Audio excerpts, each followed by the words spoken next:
Welcome to the third part of Centauri Sea event, Scars among Pigeons and Daisies.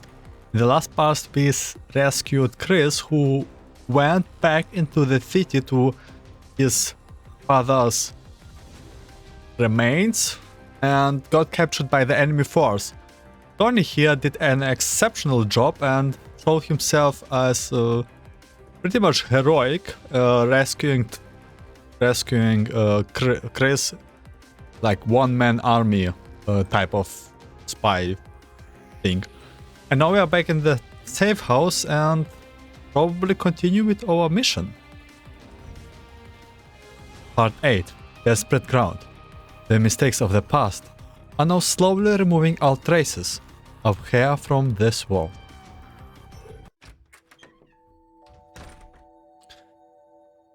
Crack. The door opens. Centauri hands me a cup of warm water and some recently opened biscuits. Commander, your multiple consecutive all-nighters have taken their toll on your body. Please take a break. Thank you for your concern, Centauri, but I'm fine. Oh yes, have Tony and Chris rested yet? I take the cup from her. Its warmth seems to alleviate my fatigue, and after their sleepiness is gone, I continue staring at the radar monitoring screen. Yes, Chris just fell asleep and Tony's with him now. Should get some rest too, Commander. A string wound too tight will snap. Something just bugs me, though. I've checked our surroundings repeatedly as per your instructions. There are no enemy units nearby. Maybe I have got too on edge recently. I rub my temples and try to relax. Hopefully all my worrying was for nothing. In that case, we should contact the defenders and report the current enemy movements to them. Any hesitation might mean danger. Understood. Once again, Centauri helped me contact the defending forces. This is public. Leave the message after the beep. Okay, we already have this text. The letter and wine for the soldiers must be packed separately, because the letters might not necessarily find the recipes, but the wine will. That the code word? Message received. Now transferring you to an assistant. That's our messenger pigeon number 36. Order acknowledged by messenger pigeon 36. I push the radar receiver away to avoid electronic interference. Greetings, Commander. Are things going well on your end? We managed to infiltrate the enemy base and have returned to the safe house. Our investigations revealed an unusual situation, which we need to report to the HQ. Messenger Pigeon 36 copied. Beginning recording now. We discovered large quantities of shell and explosives in their armory. Recent enemy movement have been quite unusual. They are performing inspections and maintenances on their launchers and generally preparing them for operation. It is surmised that the enemy will conduct a large-scale missile strike on the city soon. Pigeon number 36 is silent for a moment. That was quicker than expected. It seems the enemy's patience has reached its limit. Commander, HQ has news for you. Recently, their stalemate in the Nightboard City was broken. The neighboring forces intend to conduct a sweeping advance to capitalize on their victory. And once they wipe out the enemy, they will be able to redeploy part of their forces to support us. The increased tempo of enemy attacks on the city is largely due to the defeats they are suffering in the ring cities. Right now, we need to reserve our forces and hold on to until we can meet up with our reinforcements. There are still some civilians in the city which haven't been yet evacuated. Can we guarantee their safety? We will inform the local forces to open shelter number 8 in the western districts. It has adequate food, water and warm clothing, so providing for the civilians in the short term should be no problem. Also, there are several guerrilla squads based near the shelter, so they will provide information about the shelter surroundings. You don't have to worry about that. Yeah, Centauris and I will give all the support we can. In addition, there is one more thing I need to share. On our way out, we were not pursued by the enemy. Oh no. Contact lost. The radar receiver beeps loudly, indicating that something is wrong. Anomalous constellation of moving contact detected. Anomalous constellation of moving contacts detected. Crap. Is your situation... Static noises. The transmission suddenly cuts off. I'm picking up a spike in the numbers of enemy forces around the armory and the artillery emplacements. The enemy might be taking move soon. Centauris figure out a way to contact defending intelligence. Centauris tries to adjust the frequency and restore communication multiple times as the shrill alarm goes off. But her face is grim after repeated failures. It's no good. Even after changing frequencies, I still cannot connect. Commander, it seems messenger pigeon signal may have been intercepted.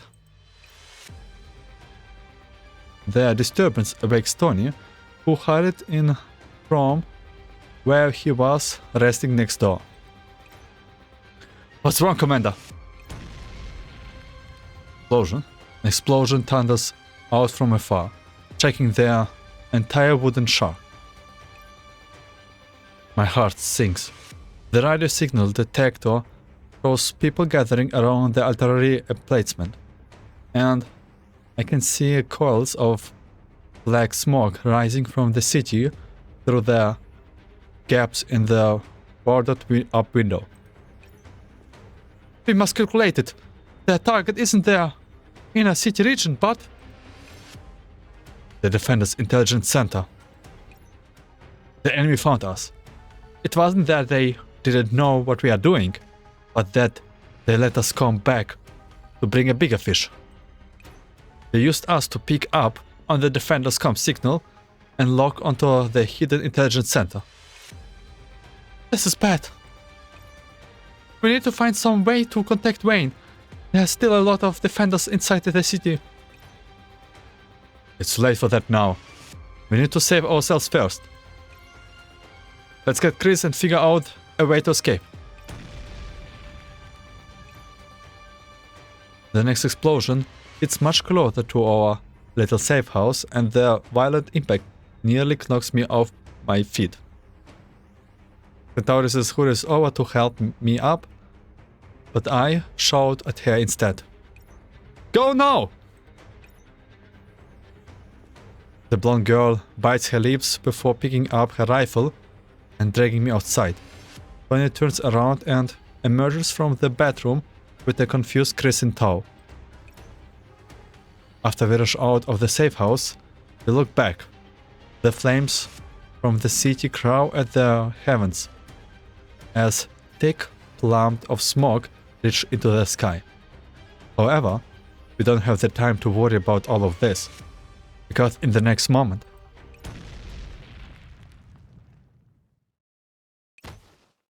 the sound of an explosion rings in my ears, and I reflexively move to shield Chris and Centauris with my body.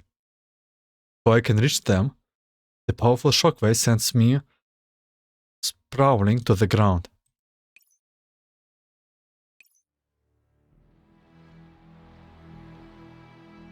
My head hits the ground hard, and I almost passed out from the pain as bloody blurs my vision. In the distance, I can vaguely make out armored soldiers rushing towards us. However, my condition is so bad that all I can make out is a vague blur. Commander! Get to cover! I ignore my body discomfort and haul everyone over to their nearly ditched, hunkering down and watching every move our unwelcome guests make. Is this the place? Yeah, and this is it. The signal from the intelligence center came from here. Man, just look at that crater. If there was anyone here, they would probably be blown to bits. That might not be the case.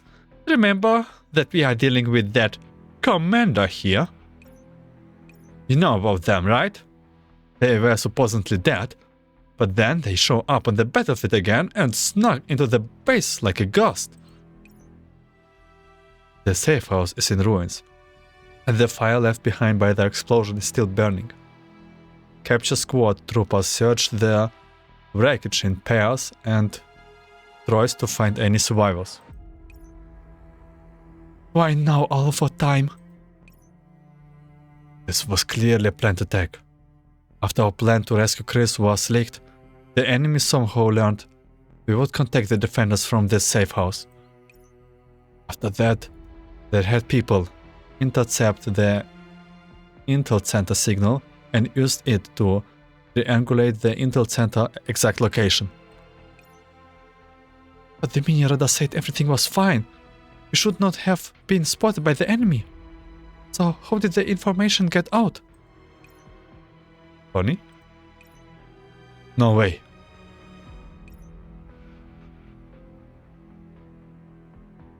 Tony recalls scattered scenes from his struggles in the interrogation room. Apparently something has been taken from him when he was grappling with the interrogator. The cold wind blows, and his hand trembles. He finally realizes what went wrong. Oh no. The communicator you gave me is gone. I lost it. It was in the interrogation room. Did you lose it during that fight back then? I close my eyes and sigh. Well, there's no point blaming each other now. We need to deal with the problem at hand. It's my fault. I did this to everyone. Tony trembles uncontrollably as regret floats his near cloud. Chris pulls on his sleeves to try and snap him out of it. The pink-haired doll looks down at their dirty hands tugging on him, and he is filled with mixed feelings. Before he can ponder the matter further, the members of the capture squad in the distance soon sense the disturbance over here and take our position with gunfire. I see bloodstains. They are headed that way, over here. In the ditch. They are in the ditch.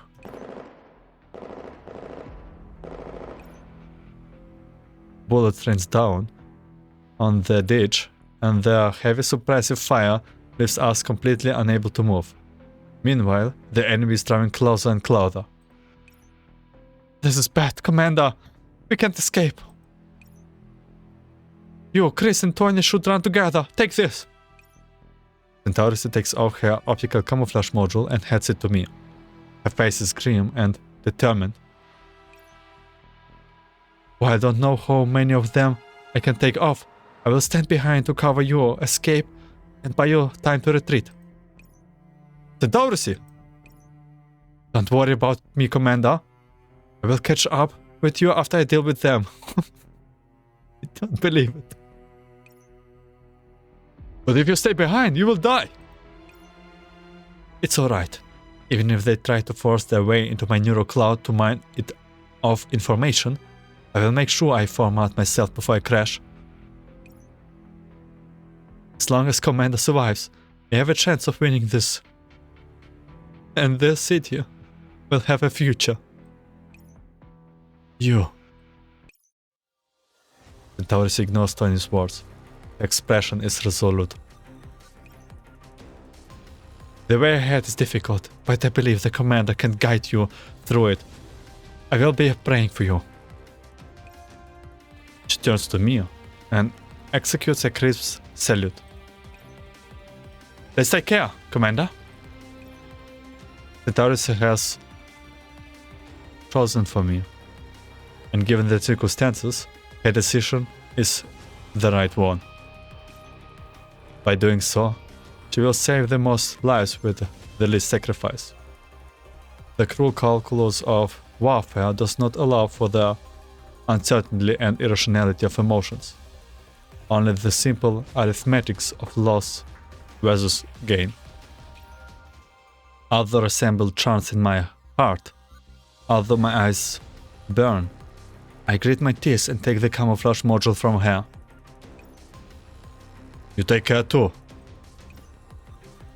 Dorothy takes up her battle-scared G-36, rushes out of the ditch, and plunges headlong into the enemy. Run! I grab Chris and activate the camouflage, running through the smoky ruins as Tony trails behind me. As I put the ruins of the safe house behind us, the sound of gunfire gradually fades from our ears. Centaurus! I open my hand and see that the threat of her face is no longer in my hands, and the mistakes of the past are slowly erasing her from this world.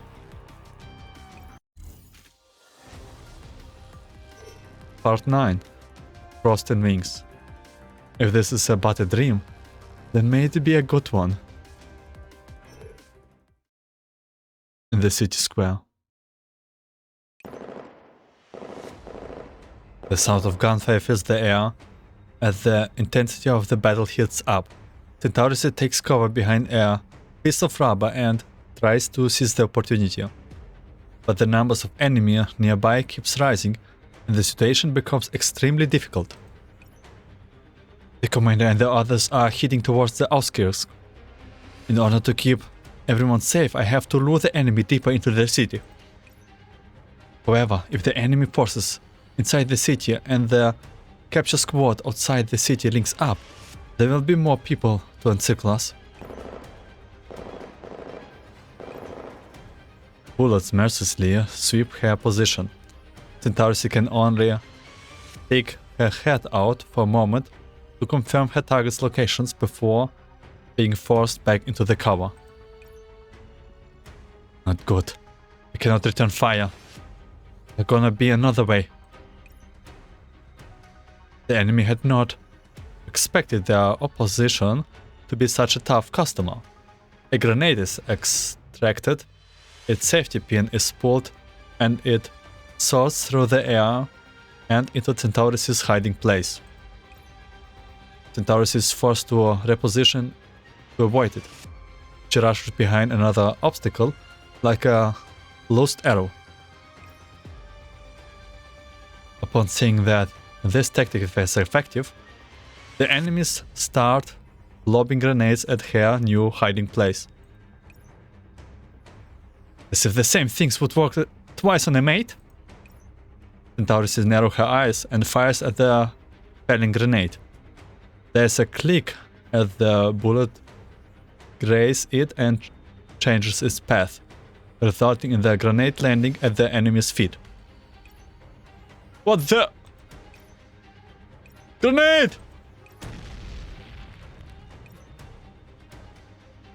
The explosion ignites the nearby trees, and soon the enemy position is surrounded by a ring of fire. Everything is on fire! Get out of here! This is my chance. As the enemy flees in blind terror, Centaurus centers her sight on them and pulls the trigger without hesitation. Ah! That goddamn doll! The gunfire suddenly stops as Centaurus quickly changes magazines. Damn, what good are normal grenades against a tin can like that? The soldier takes out an EMP grenade he has been saving up for a long time and tosses it at Centaurus as she is distracted for a moment. Crackle. The intense surge of destructive power instantly paralyzes Centaurus' body. She immediately begins seeing double. Her limbs are immobile, like they have been rusted for a long time. Damn it! EMP! Interference! The doll Gertz tries to fire one last shot at the enemy, but her arms are powerless. Crack. Her rifle falls to the ground with a clatter and she collapses stiffly to the ground. This is so hard to read here.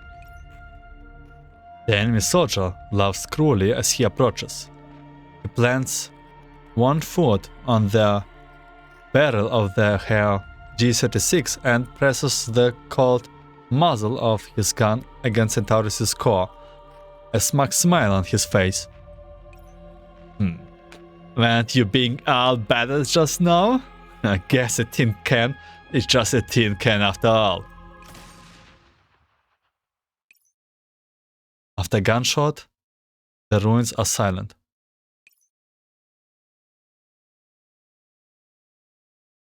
Has it been turned to scrap? It's not moving anymore. The old loudspeaker in the plaza silently emits a burst of static, and a shrill noise fills the air. Where's that noise coming from?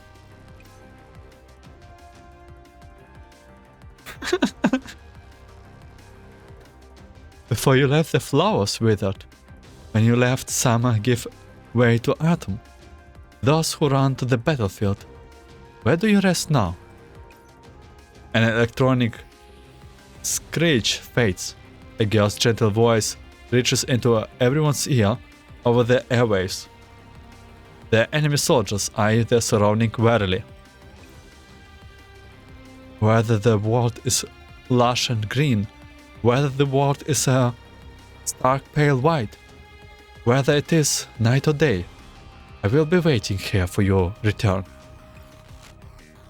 The last shot from the enemy soldier was just a little off its mark and merely severed some of their circuits near the core. Right now, Centaurus' core is trembling faintly. Her eyes, cloudily white, her auditory modules are still somewhat functioning. She remembers this voice. It belongs to Messenger Pigeon 36. Wayne! Oh, cruel butchers who have turned your guns upon the innocent. You shall be judged by a military tribunal when peace comes, and all shall reject you. Your descendants shall be ashamed of you, and never will they raise their head against. Your souls are as rotten as stagnant water. The judge of hell will remember everything you have done to the people and pay it upon you twofold. Just as the voice is about to continue, someone kicks open the door to the broadcaster room. An evildoer stepped in steam. Their rage at having their banner of the city suddenly rips off from them is like a bustling dam. God damn it! So that's where the wench was barking from. Give this wench 2 in the back of her miserable head. The sound of machine gun firing over their speaker overlaps with their gunshots in the real life, pounding on Centaurus' core like frozen hailstones. Tremble in fear, all you have done is delaying a judgment, and this will come at last. The voice of the broadcast is faint, but the iron in it is unspeakable. Shit! The bench is holding something! It's a bomb! Get...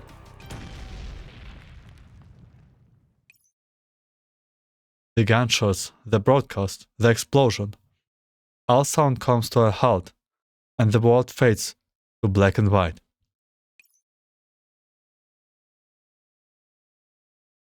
The crowds, roasting on the rubble, are startled into flight by the explosion. In the instant they spread their wings. Black feathers fall, landing on Centauris' empty eyes. Okay, can we reset it, please?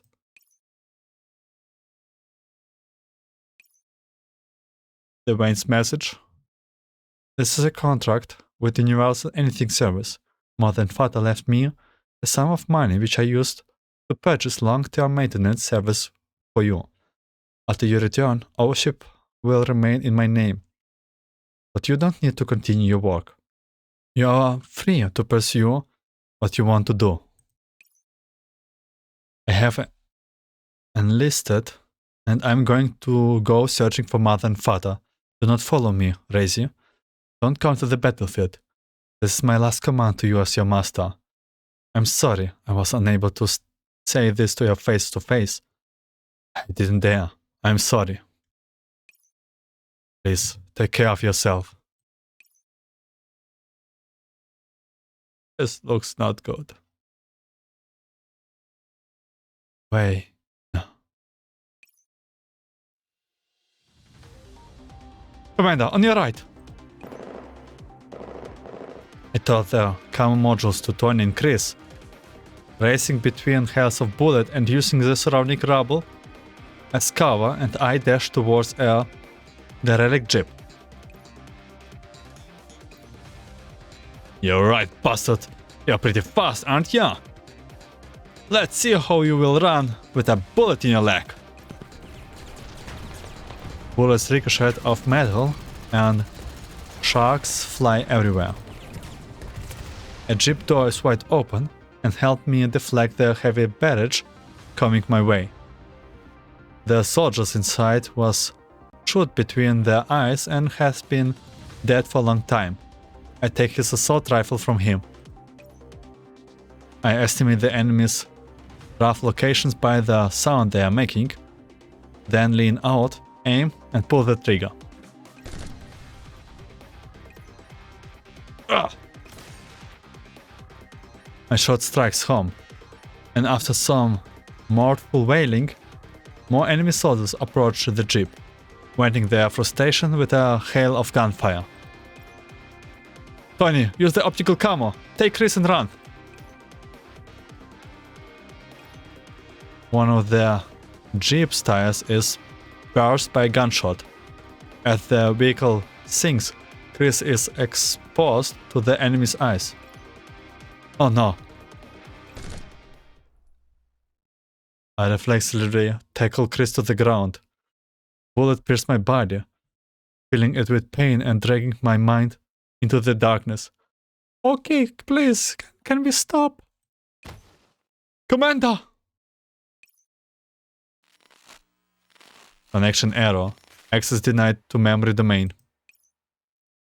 Ejecting consciousness carrier. Capsule door automatically opening.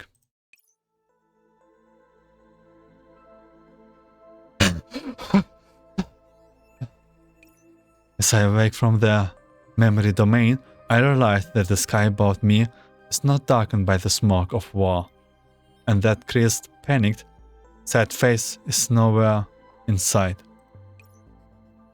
The warm sunlight of the oasis pours down on me. The surrounding dolls are eyeing me nervously, declaring that it was all just a dream. It was a stupid dream. Professor, are you awake? I experimentally presses my hand to my chest. The pain from my memories was incredibly clear. But now, there are no gunshots there, or blood stains. Oh, yeah, this is the oasis. I look around blankly. Having grown used to the constant gunfire and hails of bullets in the city, a peaceful oasis feels more like a dream instead. Daisie is still in her repair capsule. I look on, deep saddened on her face. The carry memories were damaged and cannot load the content of the dark zone.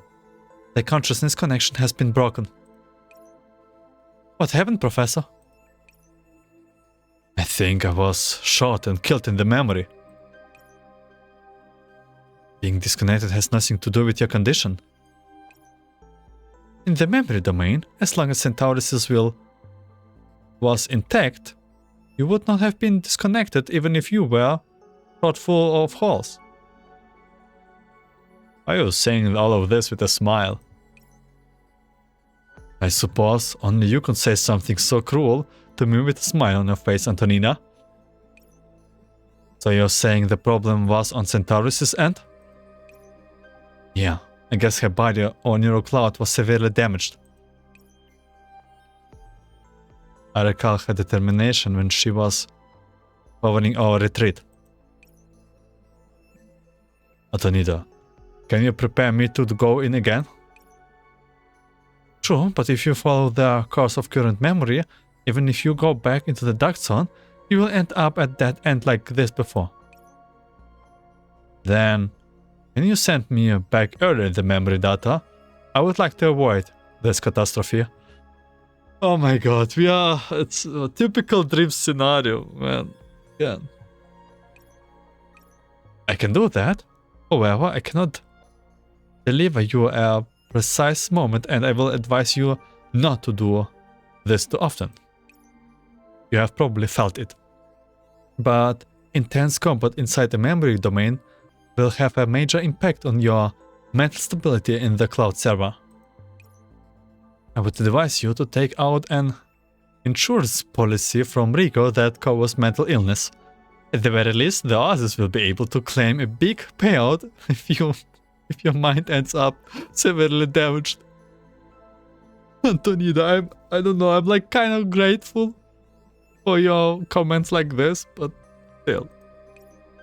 I just went through the war, okay? Don't worry, I'm not that weak.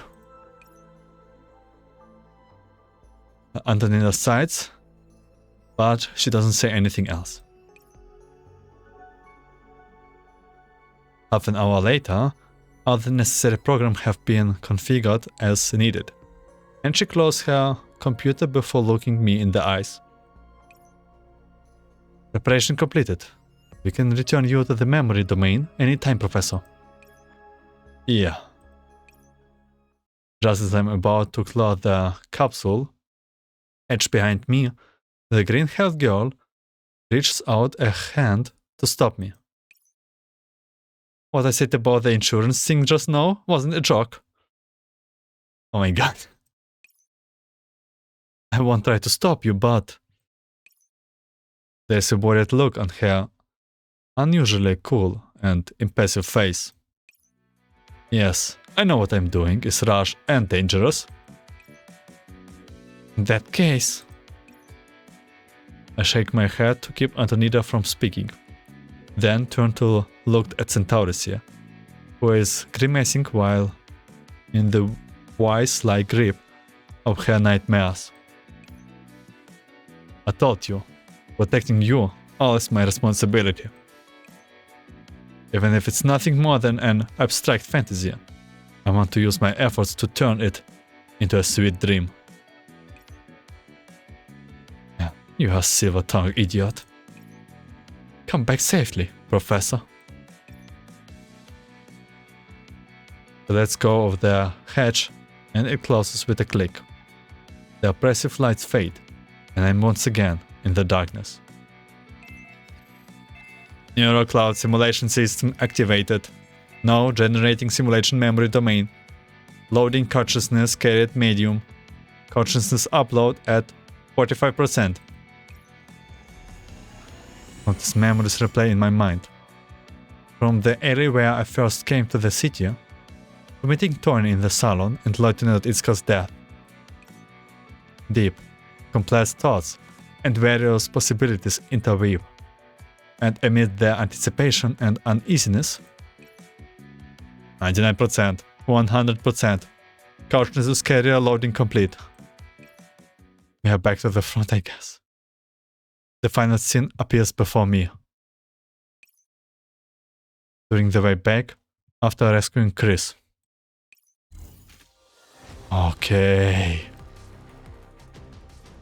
Damn, that was a hell of a bad dream right now. Oh my god, I need to remind myself that we are still in a dream. Part 10. Lonesome Lament. If I could meet you in a peaceful world, I would give you a more suitable haircut. Looks like we are back to 20 or so. After rescuing Chris, the group moved swiftly towards the safe house outside the city, planning to contact their defenders with the information obtained in the enemy camp.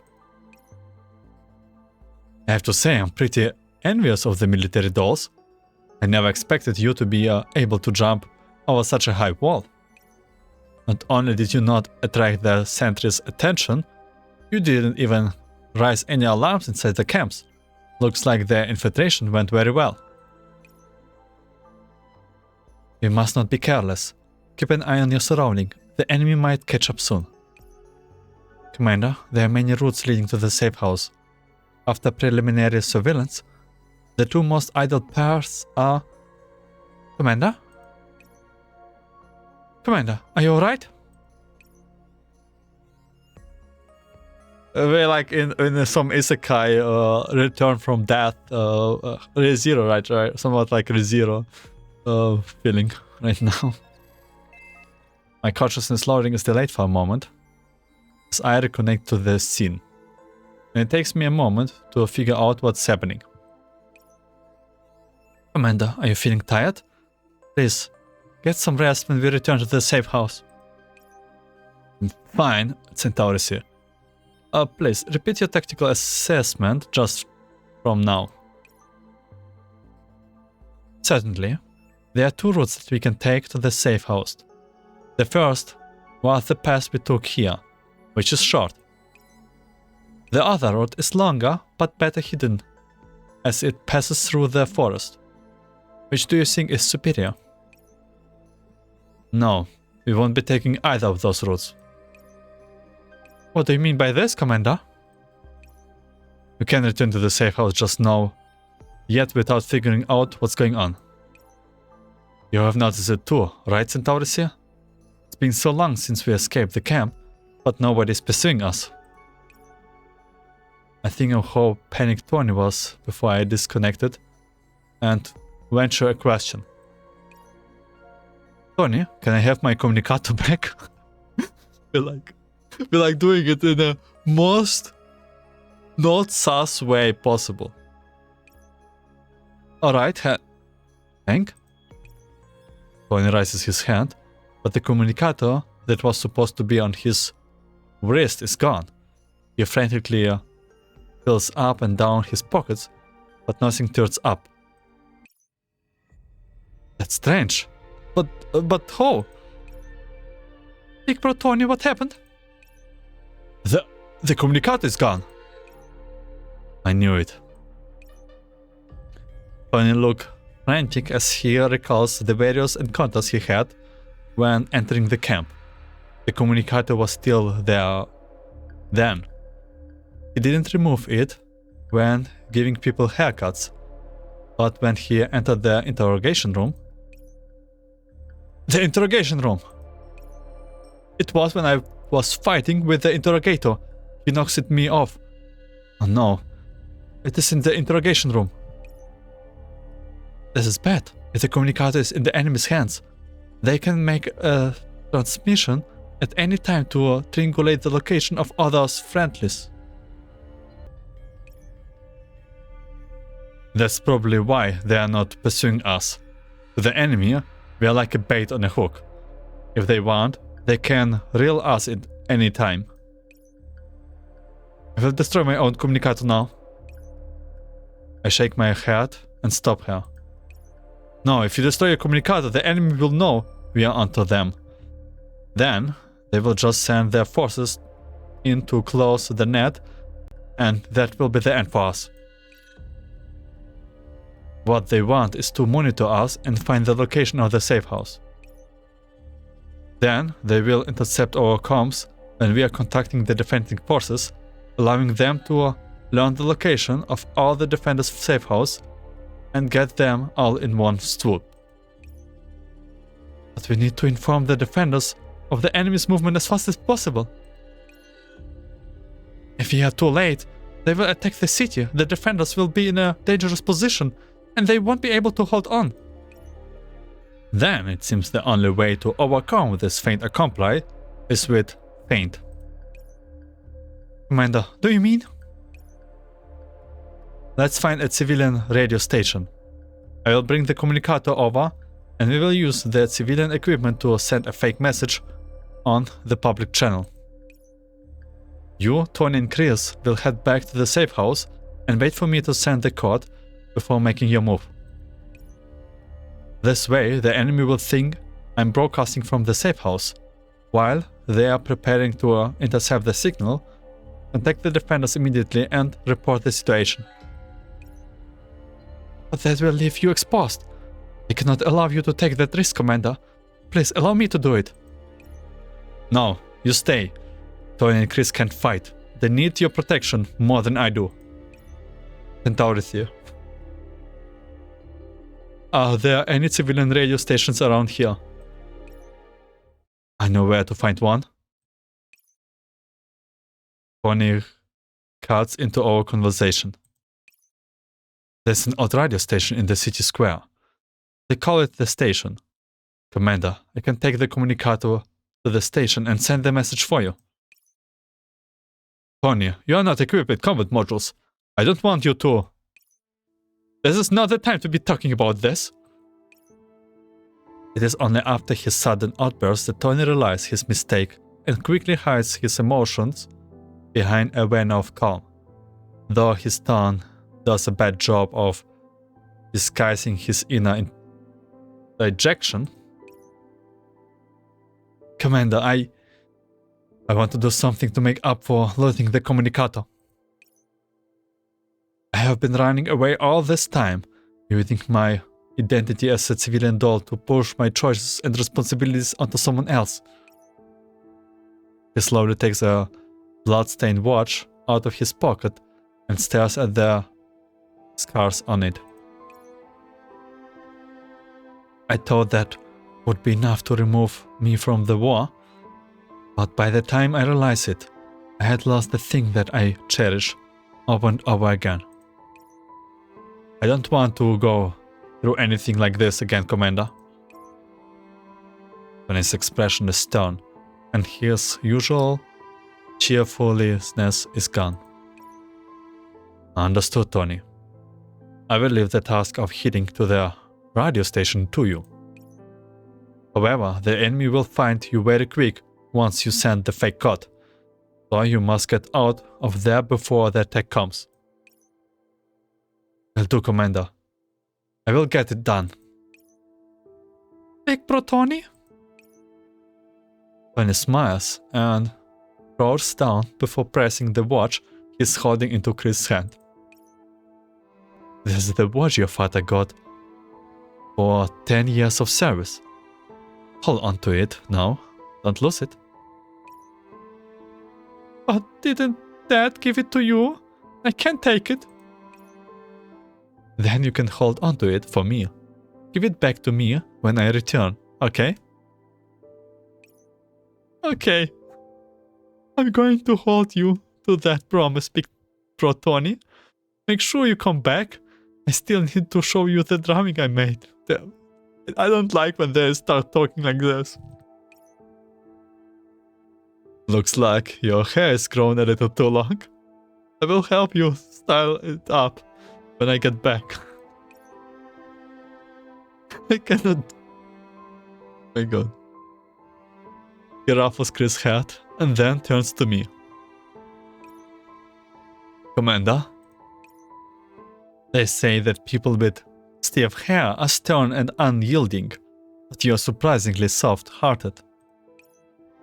Although your hair is getting too long, if I get the chance to meet you again, when the world is at peace, perhaps I could help create a suitable look for you. I'm looking forward to that. Tony doesn't say anything else. He turns and walks into the blizzard without looking back. It's early in the morning, and fog hangs heavily in the town square. The enemy troops have already retreated in advance of the upcoming shelling, and they are waiting to be redeployed. The one noisy square is now silent. This is exactly what Tony wants to see. With the sentries and patrols all but gone, he arrives at the station without so much as breaking a sweat. Tony heaves a break through the glass window in the door and reaches inside to unlock it. The wings of war have blown into the station that once stood for love and hope, bringing with them dust particles that are reluctant to leave. Man, all this stuff is so old. I wonder if it can still be used. Tony blows away the dust of the equipment and begins searching for the frequency the way Centauris is taught him.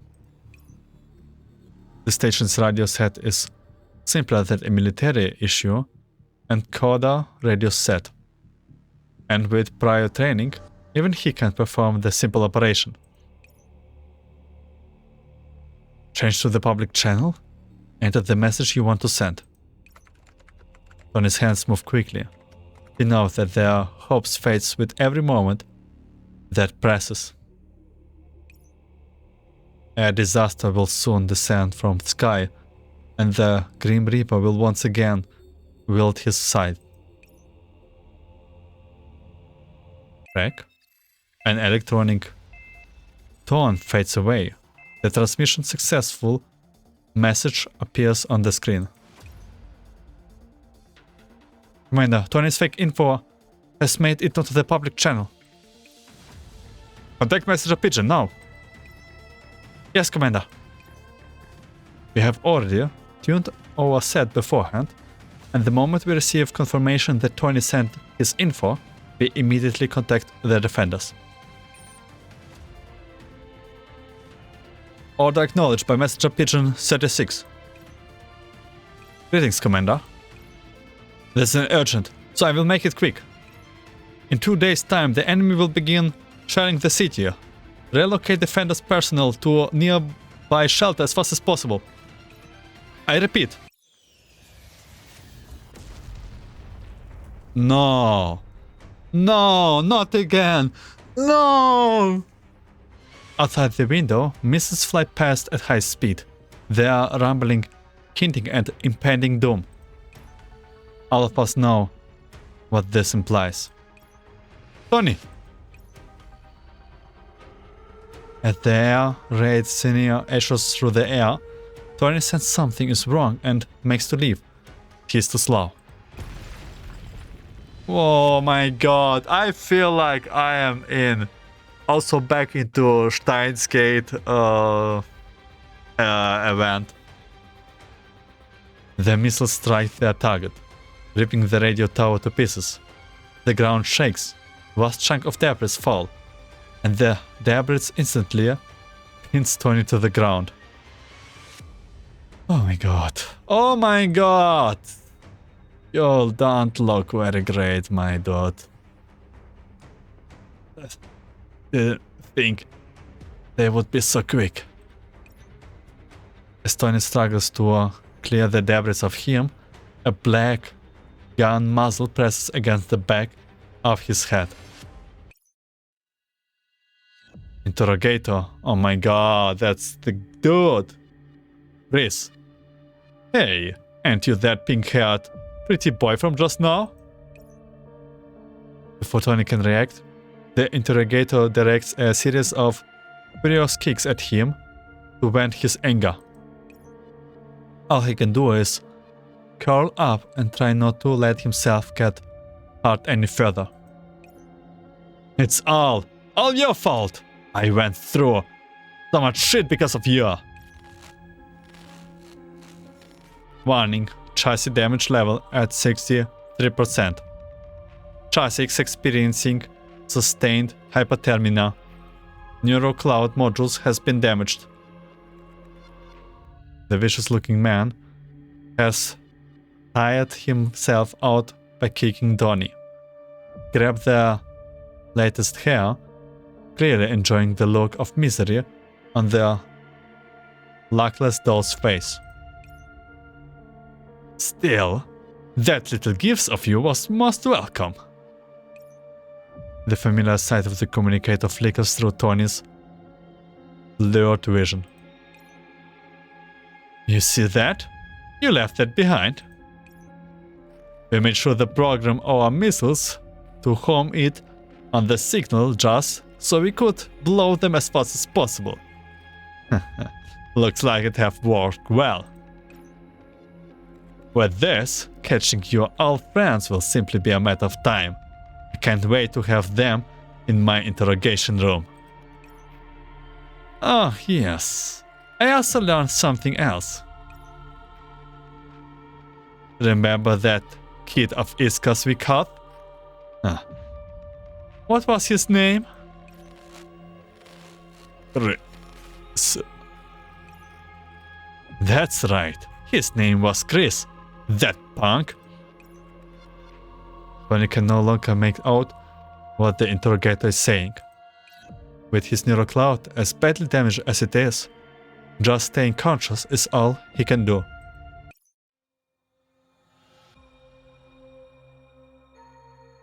Are you okay, Tony? Lieutenant Iska? Sorry, I got you caught up in all of this, Tony. Just look at what has become of you. Looks like my memory module is starting to throw up errors. I didn't expect the last thing I saw before I crashed to be you. Huh? What are you muttering about? No, it's nothing. I'm sorry I couldn't keep the promise I made to you. Hey! Lieutenant Iska cuts Tony off and reaches out to pat his head. What the hell? You're messing up my hair. You have done well, Tony. The commander is a trustworthy person. Leave the rest to them. Yeah. You don't have much time left, Tony. Thank you for your hard work. Now, get some rest. He doesn't say anything else. Only extends his hand to Tony in invitation. I'm sorry. I can't do that. Iska, I don't want to betray the commander's trust. And I can go with you while the mission isn't complete. The lieutenant before him smiles slowly, as though he has already known his answer was coming, and he saluted Tony.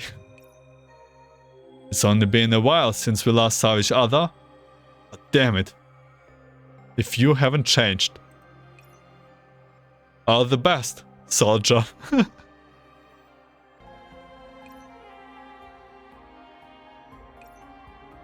What, is that it? Ah, there's no fun in torturing your tin cans when you can't even scream in pain. He kicks Tony a few times, but Tony does not react. Then, he decides to leave and seek more amusing prey. Suddenly, something grabs his pant leg. Huh? It is a ruin of a hand with exposed cabling everywhere. There were once Tonys, their hairdressers' pride and joy. Are you going to stick me until the end? Just as the interrogator tries to struggle free, the lump of ruined metal before him suddenly exerts itself, and his weighty frame crashes heavily to the ground. Before the interrogator can respond, Johnny has already taken back what belongs to him and presses the button on it.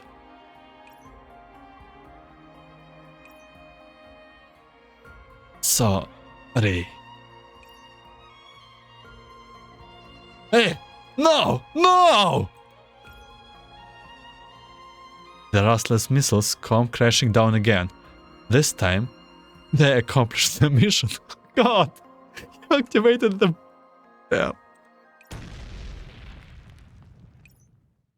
Smoke and rust fills the air. The radio station collapses with a crash, while smoke and firelight rise above the city's skyline. He is buried out of the cold debris. That day, the defenders managed to retreat unscared thanks to their timely warning. The after-action report from HQ bears only one sentence. No casualties sustained. Well, almost no casualties sustained. Part 11. Daybreak Opportunity. The warm spring sun washes over this barren land.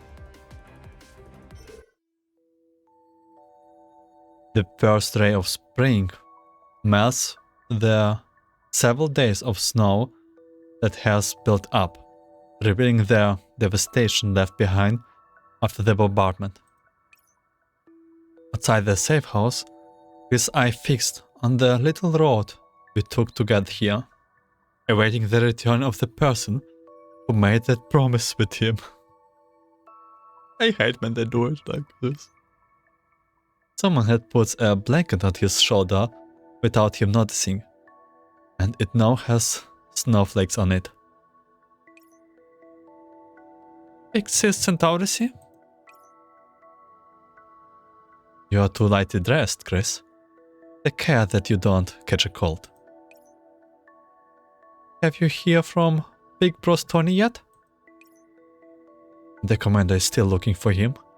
They are worried about you too, so they asked me to come look after you.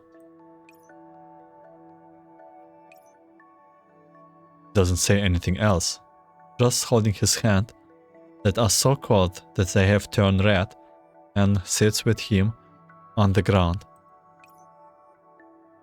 Your hands are warm, Big Sis Centaurisi. Someone told me that before. Huh? Was that Big Sis Wayne? Yeah. I can't. This is too sad. There's a look of longing on Centaurisi's face as she looks into the snowy sky not far off. Like I said before, Wayne's parents were soldiers, just like your father. Just before they came home, we would always sit outside alone and wait for them just like you.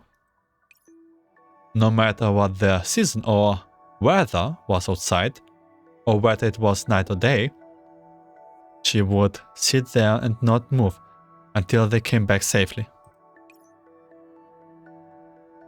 I think I understand how Big Sis Wayne felt. Big Sis Centaurisi, did you sit with Big Sis Wayne like this? Oh yes, it was my duty as a maid, and my desire as her sister. She fell silent for a while, thinking about how to convey the cruelty of war to Chris. Chris? Tony? I know Big Sis Centaurisi. I know. But then, there's no way to keep the promise I made with Big Tony. Chris stands up and takes off the hat he has been wearing all this time. The brown braid curled up in it falls free, and Chris stops hiding the truth from us.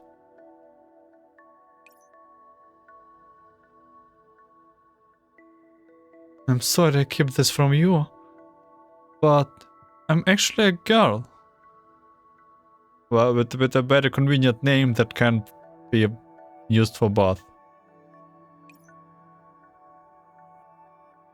The commander I knew long ago. Did Lieutenant Iska ask you to do that? Yeah, that said it would keep me safe. It seems as though she has made up her mind because the hand she's holding her head in begins to tremble.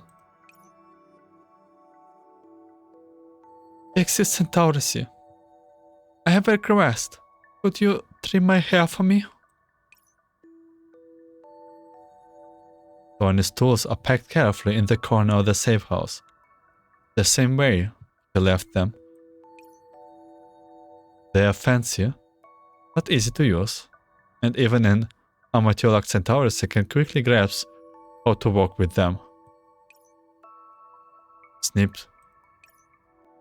The fallen locks of Chris' hair lands on her sketchbook. I'm sorry, I'm not very good at this. Not your fault. Existent Taurus here. I was the one who said I wanted to draw while getting my hair cut. After all, that was the promise I made to Big Bro Tony. Chris gently blows away the strands of hair on the sketchbook and continues working hard on her creation. Chris, I want you to listen well. The commander and I will be carrying out a very dangerous mission after this. For your safety, we will be sending you out of the city. And Dorothy feels an edge in her core. This isn't the truth, but rather a white lie that she and the commander decided on after much decisions.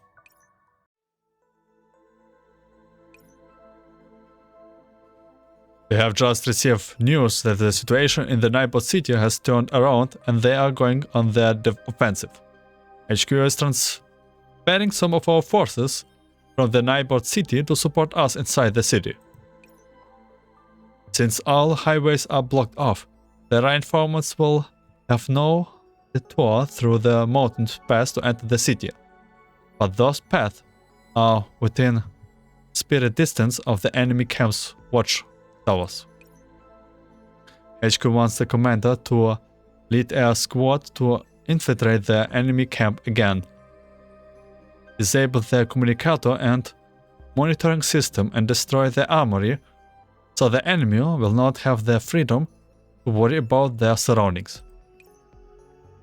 During the confusion, the defenders will launch a pinch attack on the enemy's camp with the reinforcements from outside.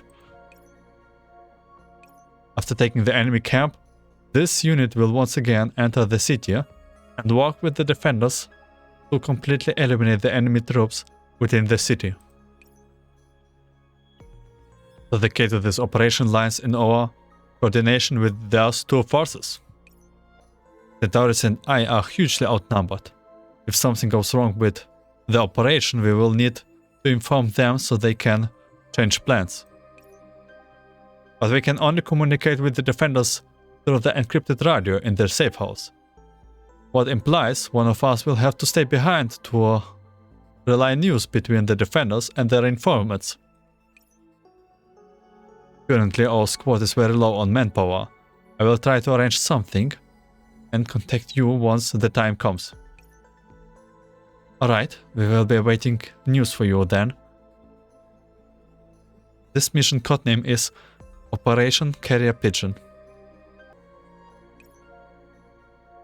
I believe the fledglings will be able to spread their wings and fly through the clear sky soon. Even though the situation is urgent, we have limited manpower. Both the commander and I made Chris' safety our top priority. Since there's nobody to protect Chris, evacuating her from the battlefield is the best option. Operation Carrier Pigeon? Chris? How did you learn the name? I'm sorry, I'm hear you during the transmission just now. Pixies Centaurus here. I'm willing to... No! Pixies Centaurus here. I'm willing to take part in Operation Carrier Pigeon. They taught me about this sort of things, so don't worry. I will make sure I contact their informants and get you message through to them in time. Taurus slowly shakes her head. You're just a child. You should leave such dangerous things to me and the commander. Don't follow us, Chris. Don't come to the... Taurus freezes up as she realizes she's sick. She's rejecting Chris the same way Wayne did in her letter so long ago. And the hard look on Chris' face is the same as the one on her own when she received that letter.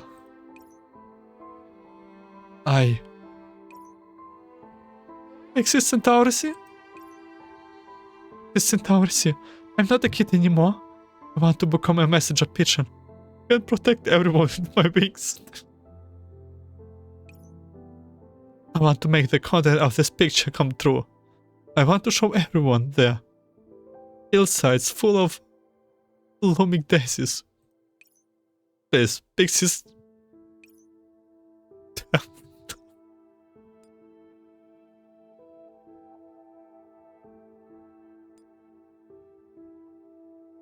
Chris shows Centaurus the picture she is holding. It's childish, perhaps even a little crude, but filled with the tenacity of life that can cut through the gloomy, oppressive smoke. Centaurus feels a ripple of turbulence in her neural cloud. She bites back the pain in her memory module and asks a question she never dared to ask all those years ago. Even though you have the chance to leave the battlefield far away, to live in peace, why are you choosing to fight? The smile on Chris' face is as bright as daisies blooming in springs.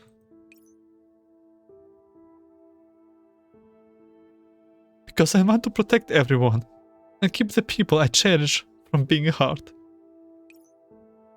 That's the dream that I, as well as my dad and my mom, want to fulfill. With that, the image of the short-haired girl overlaps with the girl from her memories. Tracy, did you know? In the language of flowers, daisies mean strength, happiness and peace. So here's one for you.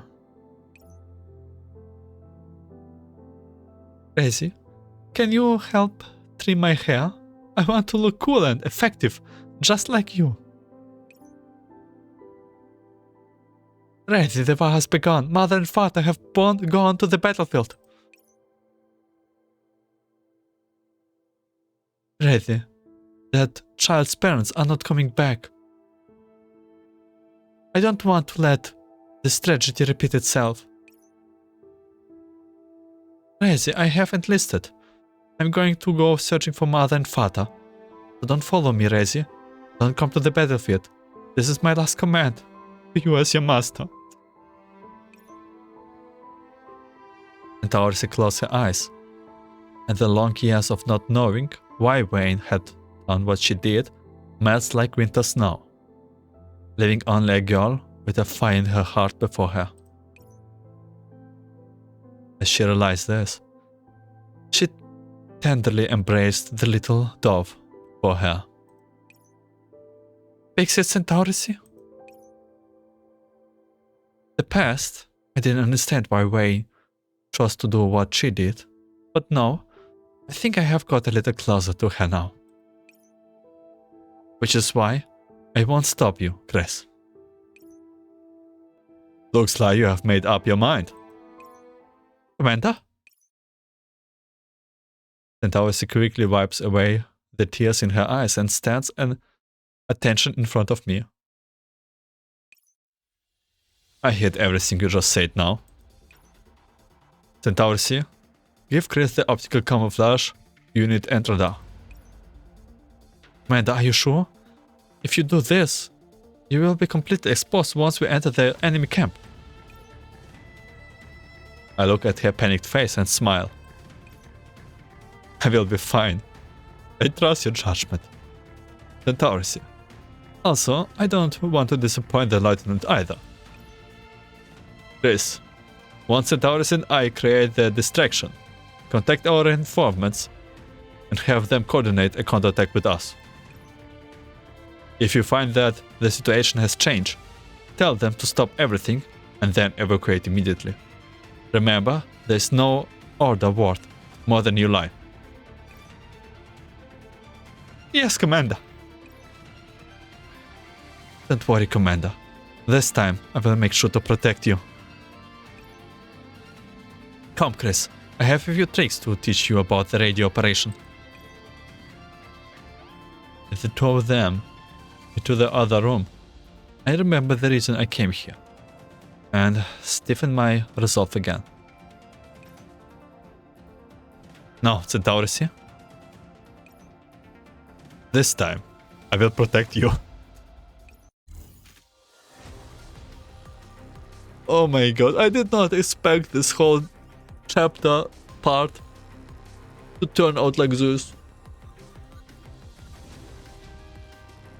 I think we will take a break here. Oh, this chapter should be called Pigeons, Daisies and Tears. Anyway. Yeah, at end of part 3. I thank you for watching, listening. I wish you a good day, night, afternoon. And see you on last part, part 4. Take care.